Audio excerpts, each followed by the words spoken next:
하나님께서 우리를 마지막까지 두게 하시는 곳은 정원이 아니라고 말한 적이 있습니다. 에덴 동산은 가든 오브 이든, 동산입니다. 자연적인 곳이죠. 하나님께서 특별히 이렇게 가꾸신 곳입니다. 그런데 세상의 마지막은 가든이 아니라, 정원이 아니라 도시로 맞춰진다고 오늘 성경은 이야기하고 있습니다. 그 도시의 이름이 새 예루살렘입니다. 새 예루살렘으로 인간의 역사가 맞춰진다는 것이죠. 하나님께서 신적으로 개입하셔서 이 세상의 종말은 도시의 모습으로 종지부가 찍혀진다는 것입니다. 그 이유는 무엇입니까? 하나님께서 사람을 창조하셨을 때 문화를 만들어내는 존재로 창조하셨기 때문에 그렇습니다. 너희는 생육하고 번성하라, 온 땅에 가득하라, 땅을 다스려라. 땅을 다스리라고 말씀하셨거든요. 그냥 다스리는 것이 아니라 도구를 만들어서 다스리는 존재입니다. 인간들은 수많은 도구들을 만들었습니다. 그 도구들이 집적되어 있는 것을 우리는 문화라고 그렇게 얘기하고 문명이라고 얘기합니다. 사람들은 에덴 동산을 떠나서 도시 문명을 건설했습니다. 가인의 후예들이 도시 문명을 건설했고, 그 도시 문명을 통해서 많은 도구들을 개발했습니다. 홍수가 끝나고 나서도 동일하게 또 도시 문명이 생겼습니다. 처음에 거대한 도시를 건설했던 사람은 구바벨론의 영주였던 니므롯이라는 사람이었습니다. 니므롯이라는 사람은요, 거대한 도시를 건설했는데요, 최초의 영웅이 되었습니다. 그래서 다른 나라를, 다른 도시를 침범했습니다. 갈레와 라센이라는 성을 침략해가지고 그 성을 복속시키고 거기에 거대한 구바벨로니아 제국을 세웠고요, 도시를 세웠고, 그리고 그 도시의 상징물인, 우리가 흩어지지 말고 여기서 살자, 구름에 닿는 대를 쌓자, 그 대를 우리가 바벨탑이라고 알고 있는데요, 그 바벨탑을 높이 쌓음으로 말미암아 인간의 위신을, 인간의 명예를 드러내기 위해서 노력했던 것이죠. 그런데 그 구바벨론이 무너지고 바벨론이라는 도시가 다시 세워졌는데요, 신바벨론은 느부갓네살 왕에 의해서 세워졌습니다. 유프라테스 강가에 한 면을 강으로 하고 또 세 면을 강물을 끌어들여서 해자를 만들고, 다른 사람이 침략하기 너무 힘든 강물로 해자를 만들고 강을 공격할 수 없게 만들었습니다. 그리고 외성과 내성이 있었는데요, 여기 성경에서는요 성곽이라고 그렇게 얘기합니다.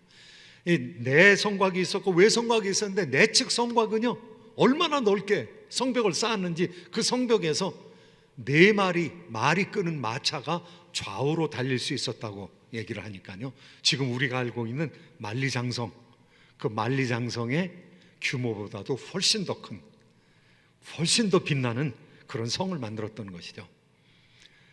그런데 그 성의 역사 가운데서 그 성이 영원한 성이 아니라 바벨론도 고레스 왕에 의해서 무너졌습니다.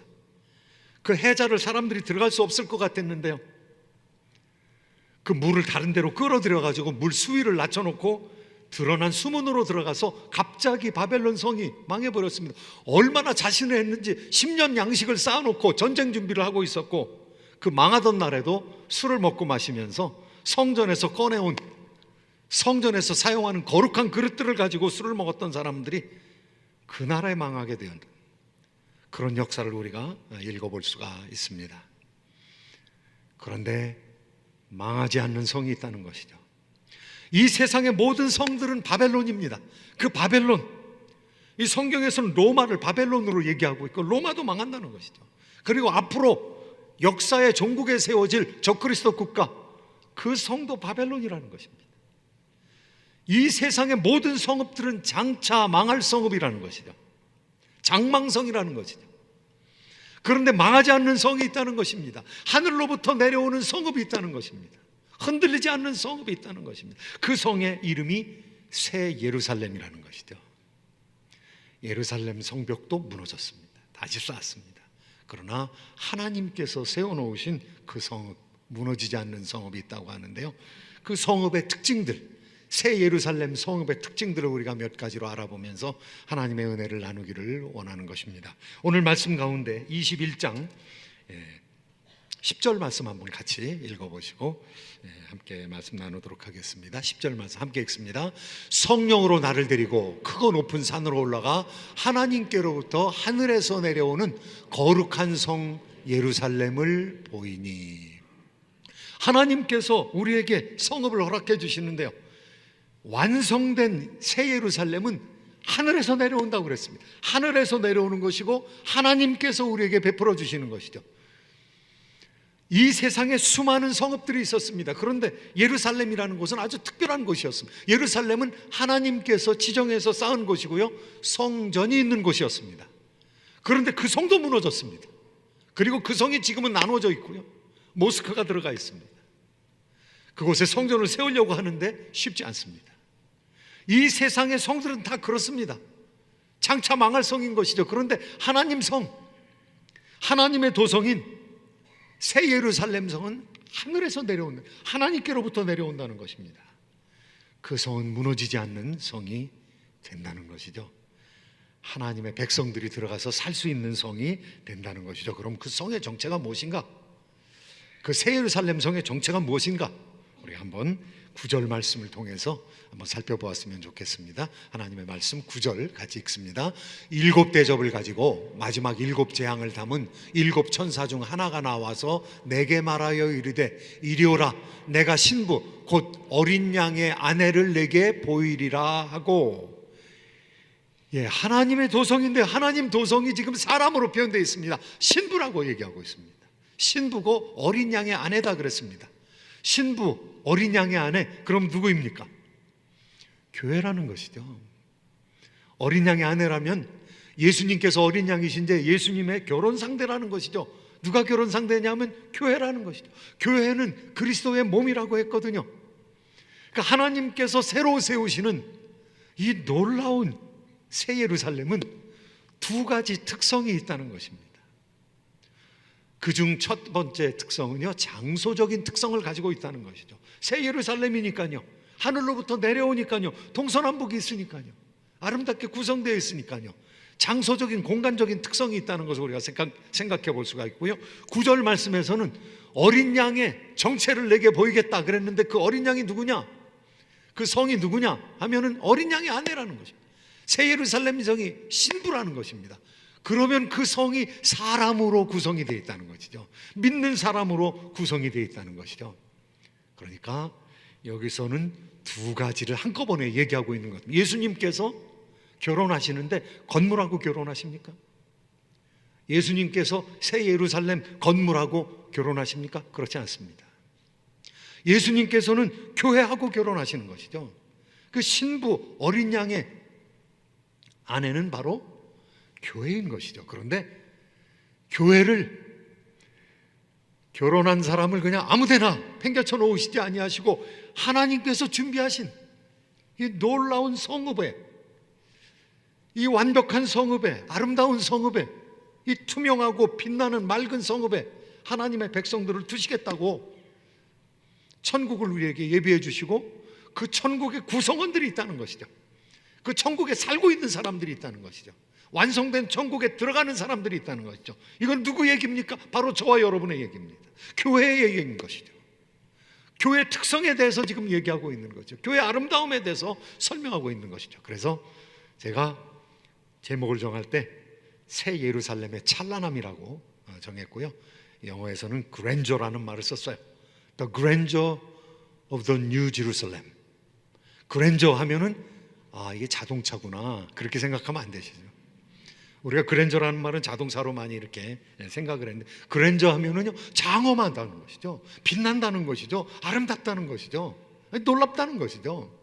그런데 교회가 놀랍다는 것입니다. 우리가 들어가게 될 새로운 세상, 새 하늘과 새 땅이 놀랍게 된다는 것이죠. 그 새로운 새 하늘과 새 땅, 우리가 들어가게 될 새로운 하나님의 통치의 영역인데요, 그 영역은 어떠한 영역입니까? 하나님께서 우리 구원받은 사람을 그냥 영혼으로 둥둥 떠다니게 만들지 않는다는 것이죠. 예수님께서 부활하셨습니다. 그리고 예수님께서 내가 부활의 첫 열매라고 말씀하셨는데요, 예수님께서 부활의 첫 열매인 것은 두 번째 열매, 세 번째 열매가 있다는 것이죠. 우리가 신앙 고백한 것처럼 살아서 주를 믿는 자는 영원히 죽음을 보지 아니하고 부활하게 된다는 것이죠.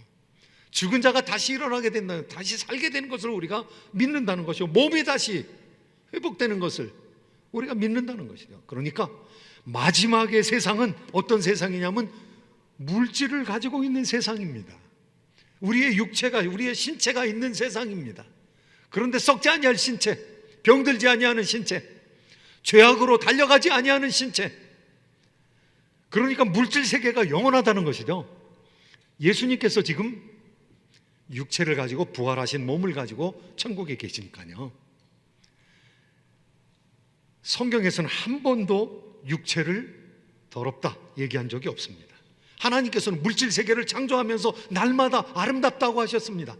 좋았더라, 좋았더라. 마지막에 사람을 창조하고 나서는 심히 좋았더라 말씀하셨다는 거죠. 그러니까 앞으로 있을 새하늘과 새 땅, 그 세상은 비물질적인 영적인 나라가 아니라 영광에 가득 찬 물질 세계가 된다는 것이죠. 그래서 하나님의 뜻이 하늘에서 이루어진 것 같이 땅에서도 이루어진다는 것이죠.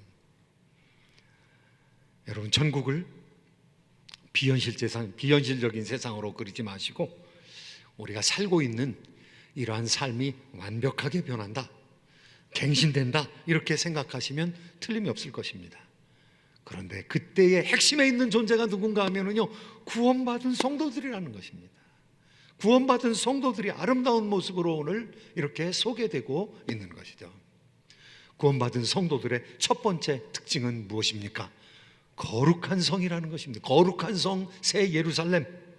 그 거룩한 성, 이 세상과 분별되어 있다는 것이죠. 이 세상과 구별되어 있다는 것이죠. 이 세상에 죄가 들어오지 못한다는 것이죠. 지금까지의 수많은 도성들은, 지금까지 수많은 도시들은 그 도시에 빈부격차가 있었습니다. 수탈당하는 사람들이 있었고 수탈하는 사람들이 있었습니다. 부유한 사람이 있었고 그렇지 못한 사람들이 있었습니다. 권력자가 있었고 권력을 빼앗긴 사람들이 있었습니다. 수많은 노예들이 있었습니다. 노예의 힘과 능력으로 그 거대한 성읍이 지어졌던 것이죠. 람셋이라는 거대한 성읍이 이스라엘 백성들이 노예로 팔려 들어가 가지고 그곳에서 노예로 살아가면서 지은 성읍이었다는 것이죠. 수많은 성들과 수많은 건축물들이 노예를 통해서 지어졌다는 것이죠. 그리스, 로마 예외가 없습니다. 바벨론 예외가 없습니다. 그런데 하나님의 성읍은 어떠한 모습입니까? 하나님의 성읍은 차별이 없이 사람들이 모여 들어와서 살고 있는 아름다운 성읍이라는 것이죠. 거룩한 성읍이라는 것이죠. 그 성읍의 모양이 어떻습니까? 이 아름답기가 그지없다는 것이죠. 오늘 성벽의 아름다움을, 성의 아름다움을 이렇게 표현하고 있는데요.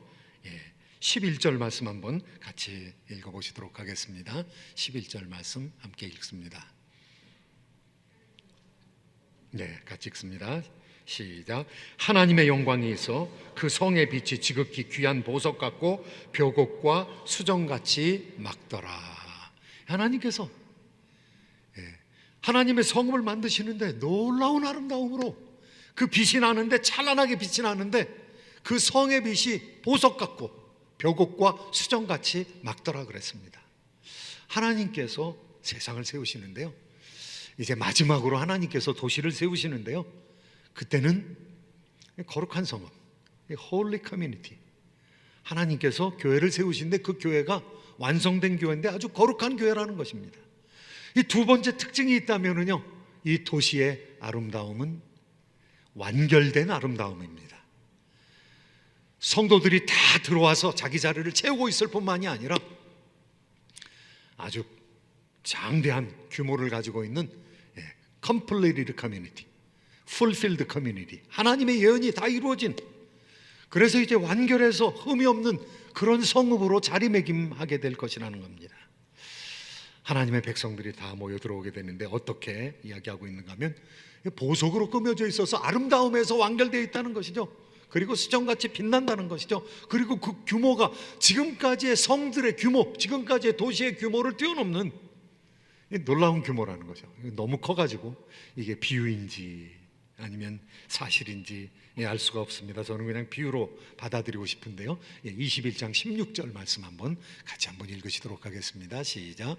그 성은 네모가 반듯하여 길이와 너비가 같은지라 금 갈대자로 그 성을 측량하니 12,000 스타디온이요 길이와 너비와 높이가 같더라.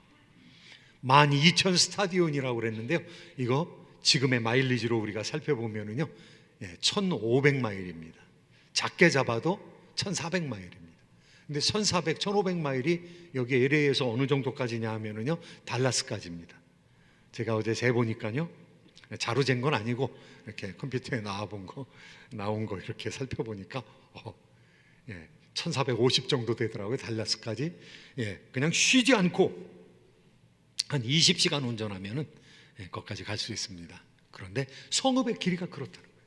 지금까지 우리가 LA 도성, 또 시애틀이라는 도시, 달라스, 또 뉴욕, 우리가 많은 도시를 알지만은요 도시에서 아무리 도시가 커도 100마일 벗어나면은요 평야입니다. 200마일 벗어나면 농토입니다. 그런데 1,400, 1,500마일 한쪽이 그렇고 한 변이 그렇고 또 다른 쪽 가로 세로 높이가 1,500마일이다. 그런 성이 지금의 역사상까지는 없죠.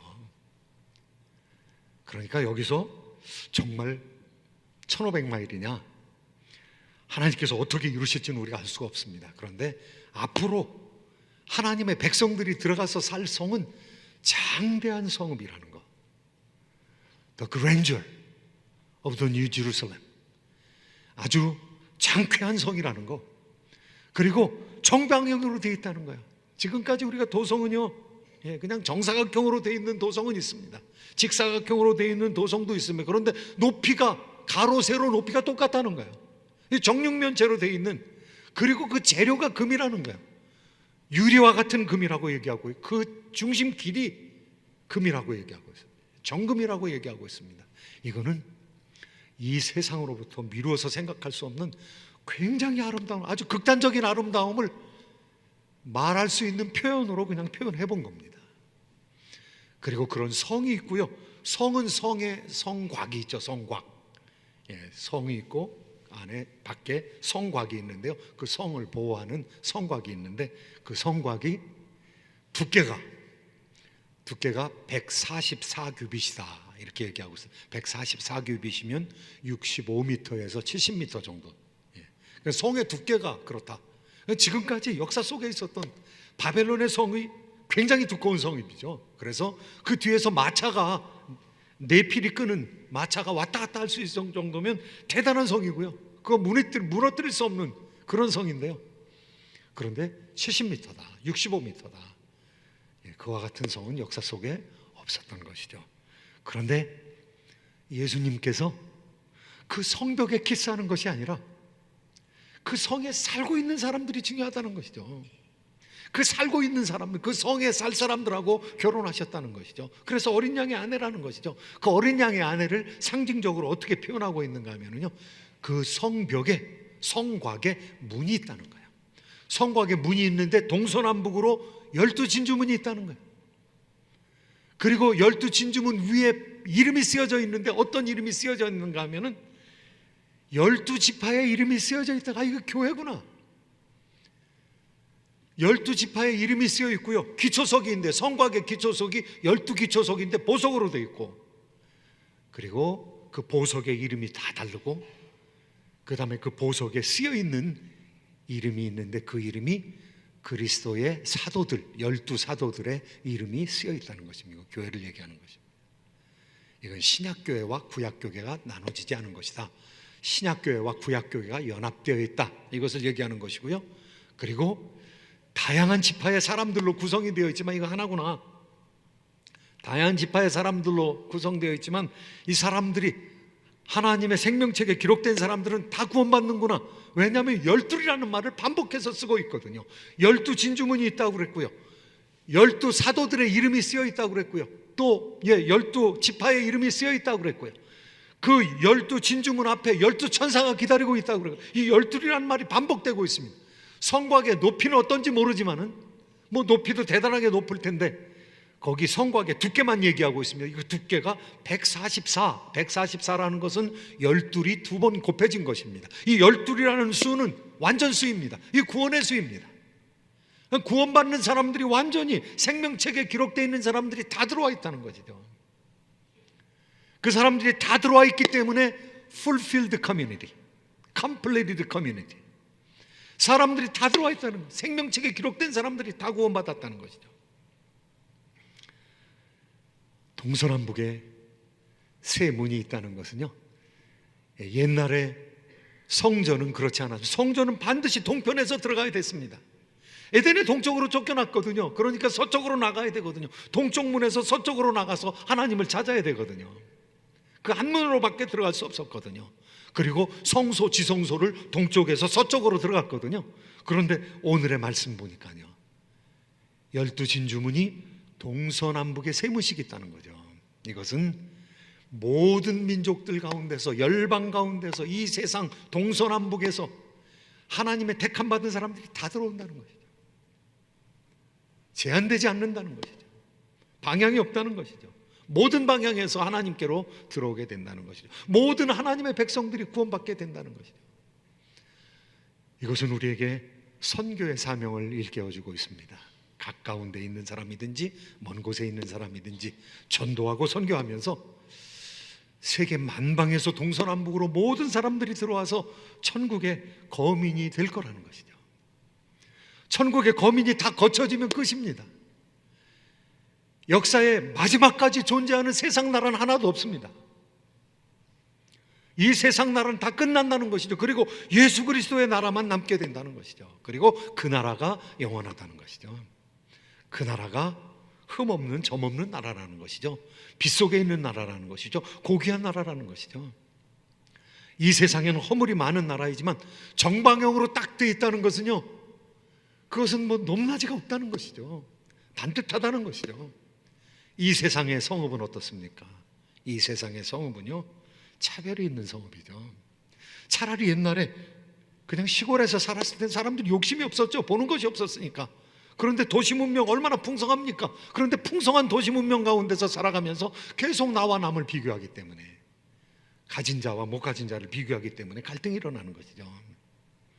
그런데 이 반듯한 정육면체로 되어 있는 이 성읍에 들어가면 차별이 없어진다는 것이죠. 높낮이가 없다는 것이죠. 하나님께서 성전이 되셔서 성전이 따로 없고, 하나님 아버지와 예수 그리스도께서 밝히 빛나기 때문에 더 이상 어두운 구석이 없다고, 해와 달이 필요 없다고 성경은 말씀하고 있습니다. 세 번째로, 오늘 우리가 들어가게 될 새 예루살렘의 찬란함은 다양함과 통일성 속에 있습니다. 여기 보석 이름이 여러 가지가 나오는데요, 글쎄 제가 반 정도 알까요? 근데 그 보석, 뭐 제가 본 건 수백 종류 봤습니다. 여기 LA 자연사 박물관에 가면은요, 한 보석이 한 200종류는 있습니다. 그런데 뭐 이름이 다 있는데 뭐 거의 제가 모르는 보석입니다. 제가 작년에 워싱턴에 가가지고, 워싱턴 DC에 거기 자연사 박물관인데 다 공짜입니다. 데려다 주기만 하면 하루 종일 볼 수 있는데요, 거기는 보석이 더 많더라고요. 그리고 결정되어 있는 뭐 금속 뭐 이런 것들이 굉장히 많은데, 여기 오늘 본문의 말씀에 보면은요, 12가지 보석이 나오고 있어요. 이 12가지 보석, 사도들의 이름이 적힌 12가지 보석, 12가지 진주문, 이런 보석들이 나오는데요, 이 보석이 뭐를 얘기하는 것이냐 도대체. 보석이 집중적으로 나오는 곳이 세 군데가 있습니다, 성경에. 창세기에 보석이, 에덴 동산에 보석이 있었다, 그렇게 얘기하고 있는데, 간단하게 표현된 것을 에스겔서 28장에 에덴에 있었던 보석을 10가지를 얘기하고 있습니다. 에덴 동산에 10가지 보석이 있었다는 것이죠. 출애굽기에서는요 12가지 보석이 나옵니다. 그런데 그 보석을 누가 가지고 있었는가 하면 대제사장이 가지고 있었습니다. 대제사장의 앞치마, 에봇이라는 앞치마가 있었는데요, 그 에봇에 12개의 보석을 달았습니다. 그리고 한 보석마다 각 지파의 이름을 썼습니다. 그러니까 하나님 백성 얘기하고 있는 이 보석이 하나님 백성인 것이죠. 저와 여러분들이 보석인 것이죠. 빛나는 보석인 것이죠. 그런데 계시록에서도 조금 다르긴 하지만 12가지 보석이 나오고 있습니다. 이 보석은 누구입니까? 하나님의 백성입니다. 보석의 색깔이 다 다르죠. 광택이 다 다르죠. 아름다움이 다 다르죠. 다 아름답죠.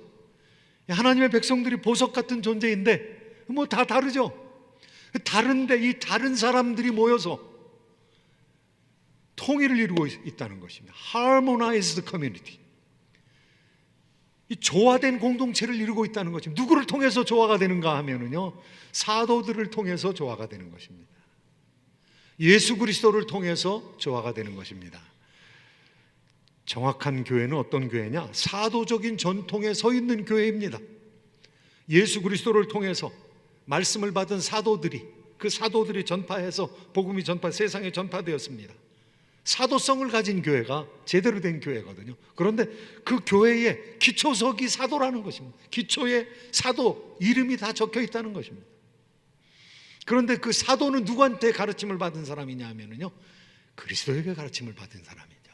그래서 그리스도로 통일되어 있는데 그리스도를 성전의 머릿돌이라고 했습니다. 머릿돌을 통해서 기초가 놓여질 뿐만 아니라 좌로 우로 높이로 계속해서 다른 돌들이 방향을 잡고 이어져서 생명을 얻게 된다고 성경은 얘기하고 있는 것이죠. 그렇습니다. 우리가 다양하죠. 지파들로 얘기하면요, 12지파가 있는데 12지파가 얼마나 다양한지 몰라요.